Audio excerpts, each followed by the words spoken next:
What is up, everybody? It's Just Wayne, and welcome to the Just Wayne Show.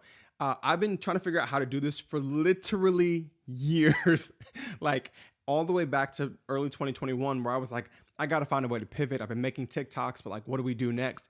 And I started something called The Weekly with Wayne, but just couldn't stay consistent with that. And I've just been over the years trying to figure out how do I take all the things I do on TikTok, the TED Talks, right? And talking about culture and politics and religion and race and all these things. How do I put it into a place? And this is that thing. And so this week I want to talk about Spotify Wrapped. My hope is to be here every Monday and Thursday talking about whatever's happening in the world. And so welcome to the Just Wayne Show, episode 1, Spotify Wrap It Up.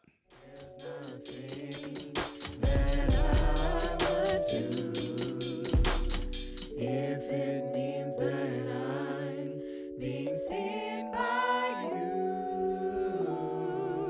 For your attention, please. Can I have your attention, please? Everybody just look at me. Everybody just look at me. So, Spotify Wrapped. I was excited about Spotify Wrapped, as so many of us were. Like the tension, the excitement was palpable, right? We were all waiting for this moment. I'll admit, I used to be an Apple Music guy. I was Team Apple all the way. I'd gotten the iPhone right away in '07. I had just been on it ever since. And so I was like, you got to stay loyal to your team, you know? You got an iPhone, you do Apple Music. But I used to get so jealous every year when Spotify Wrap would come out because Apple didn't have anything close to that. And when I became an independent artist, the resources available for artists on Spotify are significantly better than what they have at Apple. So I started making my way over because if I'm going to ask everybody else to listen to my stuff on Spotify, I feel like I needed to do it myself. And I was excited last year because it was my first Spotify Wrapped. And man, it did not disappoint. It was telling me all the places I should go and listen to music, all the things I should be doing. Like I was hyped about this reality. And so coming into this year, I was once again like, let's go. And across the board, what we're seeing is that people are not happy with the way that the Spotify Wrapped went down this year. First of all, they were late. Like, Apple shouldn't have beat y'all to the punch in the first place. We're sitting here watching the Apple Replay get done, which, side note, where was the Apple Replay when I was Team Apple Music? Like, y'all want to innovate now that I left? Like, I feel so much like they went Kelly Clarkson on me, like, since you've been gone, I can breathe for the first time. I'm not going to try to hit the other note. But, like, they're out here innovating and doing something really cool. And we're sitting back going, it's okay. It's okay. Spotify Wrapped is going to come any day. And then it showed up on Wednesday, December 4th. I'm making this on Thursday, December 5th, so it showed up yesterday. And man, I got the little notification when I opened Spotify on my way to drop off my kids in the morning. And I was like, yes, I'm going to wait. I'm going to wait until I get back to the house so I can really enjoy this experience. Now, what I did do is turn on my DJ Spotify mix while we were in the car so we can, get in the spirit, right? Because it was happy Spotify Wrap Day that all of those who celebrate, like I wanted to get in the Spotify Wrapped spirit. So I was listening to the DJ and I was like, we're going to get back. And I'm so excited. And I clicked on the Wrapped and I was like, what happened to the original plot of the movie? Like, what happened to the original plot of the movie? I just felt like there were so many features missing. And then I got on TikTok and I realized it wasn't just me. The collective of us were like, Spotify, you better count your days. You better count your days. Because how you going to have all these things missing? Like, tell me what city my music goes to. The genre focus. In years past, there was such a big focus on what your top genres were and how that whole thing worked out. This year, we didn't get the cities. We didn't get a lot of information. We just kind of got, here's your number one artist and here's the minutes. Like we didn't get, like what we got was like made up genres that AI had come up with. Now, I must admit, I do a lot of listening to day lists. Day lists are some of my favorite things because high key, I don't always want to pick my music. I have decision fatigue. I make a lot of decisions at work. I have 4 kids, so I'm making a lot of decisions on their behalf. I heard someone say recently that being a parent is bringing a child's prefrontal lobe until it's fully developed. So for the first 25 years of their life. So between work and kids, I'm making a lot of decisions when I get in the car, unless I have already preloaded who I want to listen to. I don't feel like making that decision sometimes. So day lists are cool because day lists give me the opportunity to listen to artists I love and listen to all the time, plus some ones I've never heard of or some songs by those artists I've never heard of. Once again, making the transition from Apple to Spotify was a big deal for me because I was like, oh man, the playlists and they got all this really cool stuff. But back to my point, if you listen to day lists, then you know that the names of these day lists are off the wall. And I laugh about it. It's like, okay, whatever. This is like some AI generated Gen Z. Like, you remember back in the day when they had like the name generators for things?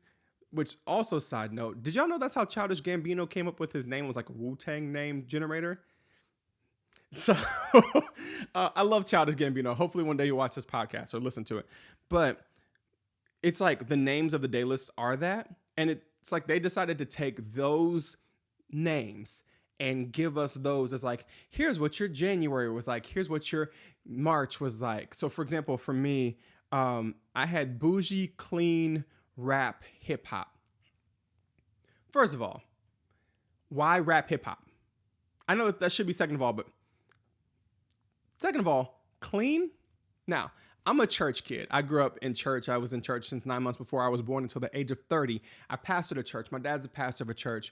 So I understand that concept of like clean music, right? Like I was always like, oh, I'm listening to rap, but the clean version. Those of you who grew up like me, you know that like people like Bow Wow were necessary. Lil Romeo, because it was like, oh, it's the clean version. It's the radio edit. But why am I getting called bougie, clean, and then you go and rap and hip hop? But that was featuring Kendrick, Kanye, and Jay-Z. And I'm like, of course, yeah, that's absolutely, that's my workout playlist right there, is them three artists, basically. Then it got weird. It was like Pink, Pilates, Princess Strut, Pop. Huh? Like, for real, I don't know what to do with that level of alliteration that doesn't finish. Don't throw strut in there. Like, I love a good alliteration like anybody else. So like Pink, Pilates, Princess, Pop would have been fine. But throwing strut in there, you ruin the alliteration, and that doesn't sit well with my brain. And maybe that's just me. Maybe I'm wired weird, but that's just how my brain works. And so you got the Pink, Pilates, Princess, Strut, Pop that apparently was my jam in July. That's including Beyonce, Billie, and Justin Timberlake. I was listening to a lot of Beyonce because Cowboy Carter was the best album of the year. And Hit Me Hard and Soft was the second best album of the year. And you could argue with your mom on that. And then for October, it said like Theatrical West End, which is basically the Warriors album dropped by Issa Davis and Lin-Manuel Miranda. And so I was listening to that a bunch. So apparently I had a theatrical streak. None of this really made sense. I wanted a month by month breakdown. I wanted a artist by artist. Like tell me the story. I want you to tell me the story of how I went through some heartbreak this year and how I had some good times and how I had some crazy nights, and all of that is reflected in my music. And they were like, no, Pink, Pilates, Princess, Strut, Pop. What does that even mean? And so besides that, like, people are complaining about the fact that we're not getting all the features. But then we're also complaining about the fact that the stats seem to be off. Now, Kanye West was my number one artist, and I know how it happened. And I'm going to tell you how, just really quickly. I make music. The number one person I get compared to when I make music is Kanye.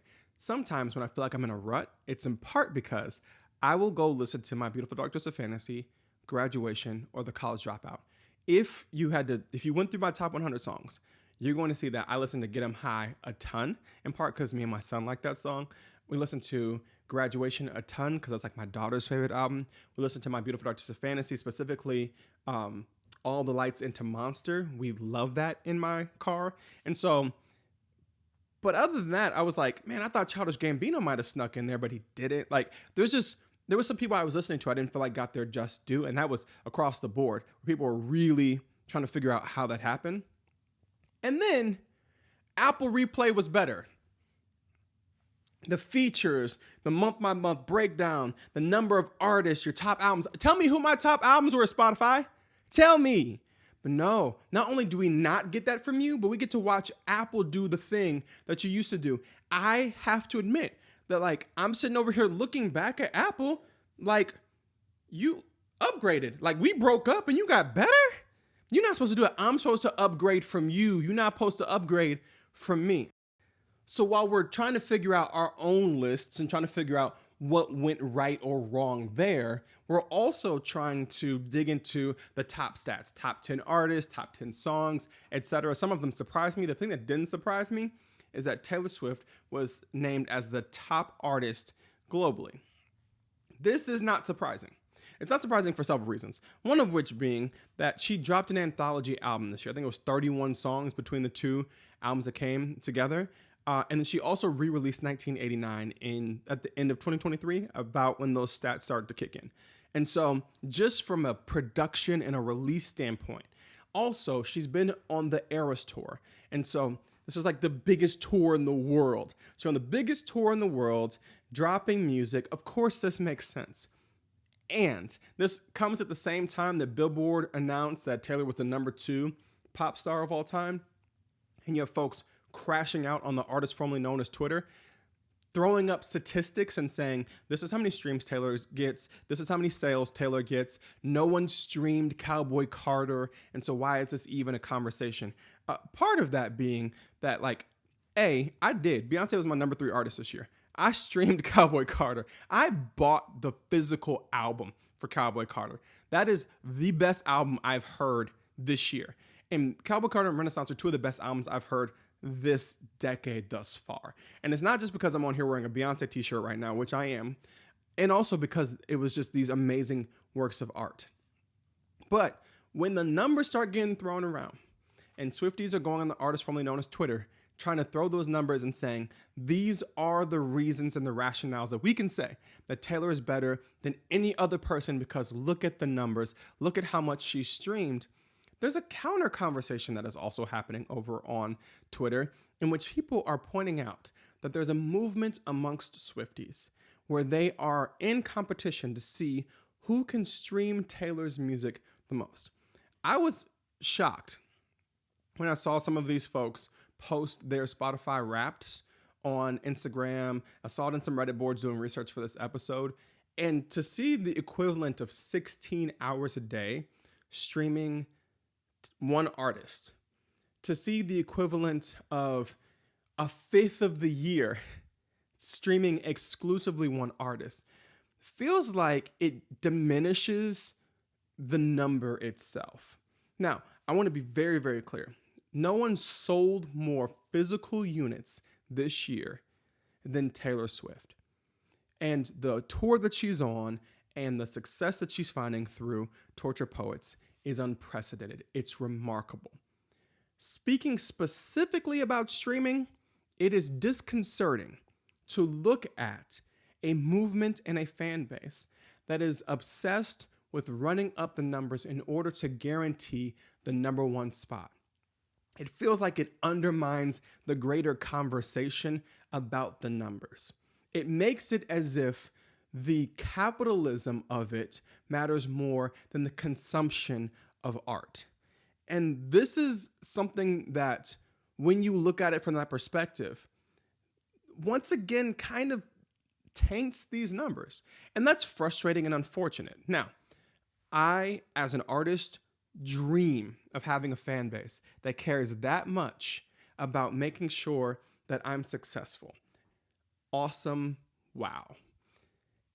And when we're looking at it from that perspective, it makes it so that the number 1 matters more than the music itself. And that is a struggle for me and a frustration when we're looking at this particular edition of Spotify Wrapped. And so we had Taylor at number 1. Another person that was interesting on this list, by the way, is Drake at number 4. He's the number 4 most streamed artist of the year.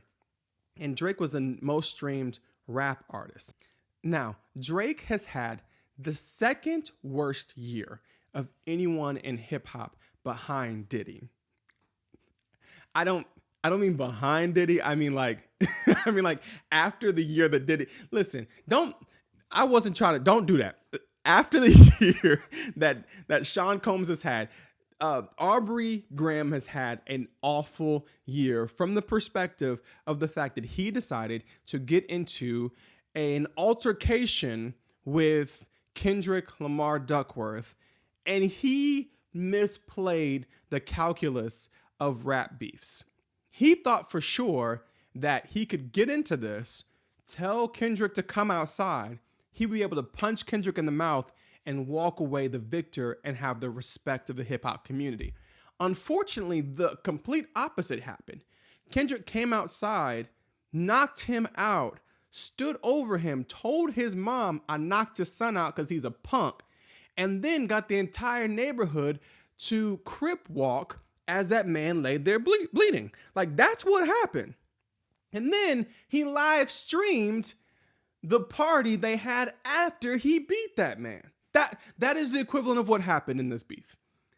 And Drake decided, instead of just taking his L, taking that on the chin and moving on, to file a couple of legal actions. Now, these are not lawsuits yet. These are the equivalent of crying in court. These are the equivalent of being like, I don't like that you did that in court. And these legal actions are trying to grant access to the type of information necessary to bring legal action, specifically accusing UMG of a RICO and a payola. So basically saying the Universal Music Group paid radio DJs to play Not Like Us, and that they colluded with Spotify in order to blow that song up, to make it a viral hit, in order to damage Drake, which leads to the second pre-legal action that he has filed, which is accusing UMG of defamation because they knew what would be the outcome of the song, because they knew the contents of it and that they should have stopped it. Now, on the one hand, this does make Drake look like a sucker MC sad-faced clown. On the other hand, I think this is extremely revealing. I think that it's revealing less so what Drake wanted to happen, but more so what Drake expected because of his past experience, allegedly. And by that I mean, if Drake has used the collusion between Spotify and UMG to his advantage before, he would believe that they could collude again against him. I'm presuming that is why he's throwing the fit he's throwing, that UMG should have protected him, which is bringing up for a lot of us the rollout of Scorpion. Scorpion, coincidentally, was the album that Drake dropped after losing a rap beef to Pusha T.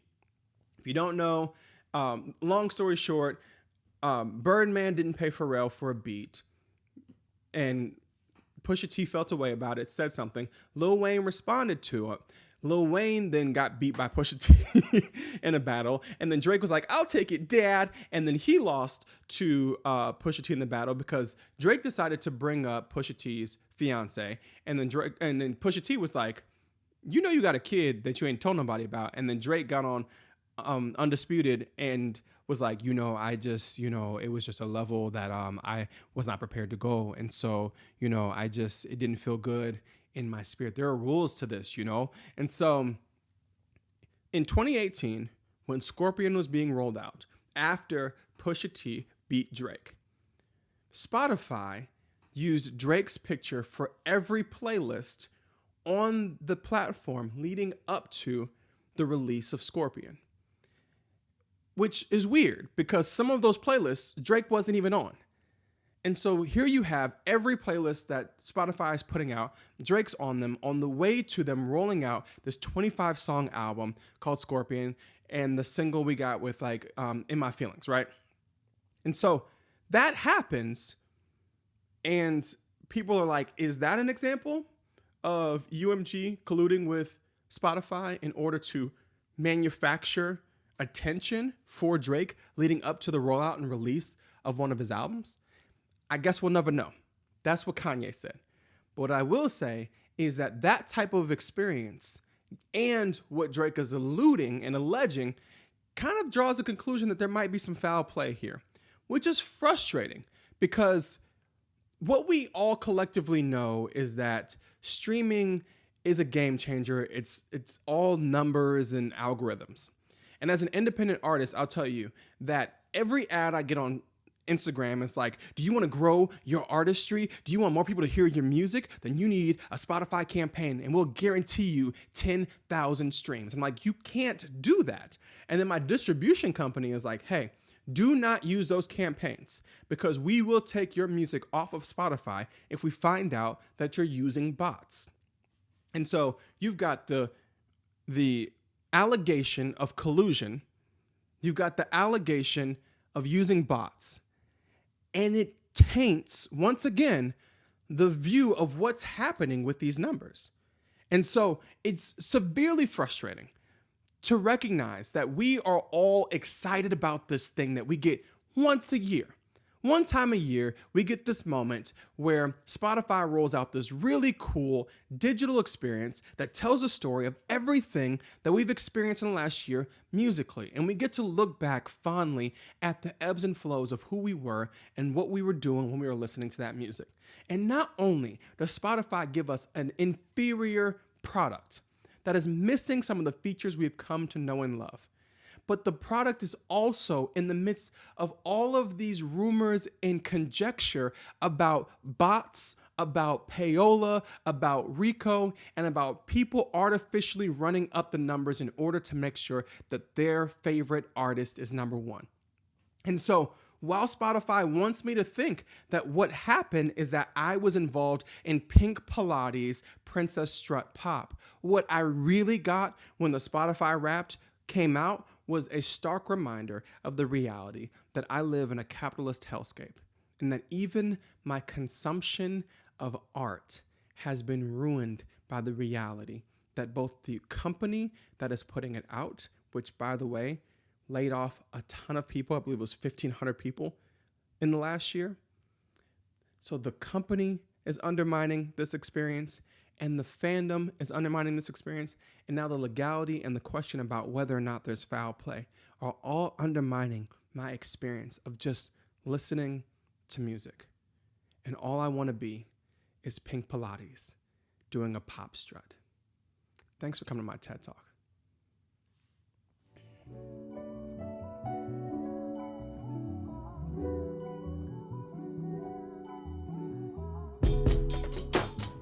Today's episode of The Just Wayne Show was written by me, Just Wayne. If you enjoyed the show, please subscribe, tell a friend about the show, and engage on socials, Just Wayne Creative on all platforms. Theme music is Attention, also by me, Just Wayne. I'll see you back here on Mondays and Thursdays talking about whatever's happening in the world. So until next time, thank you for coming to my TED.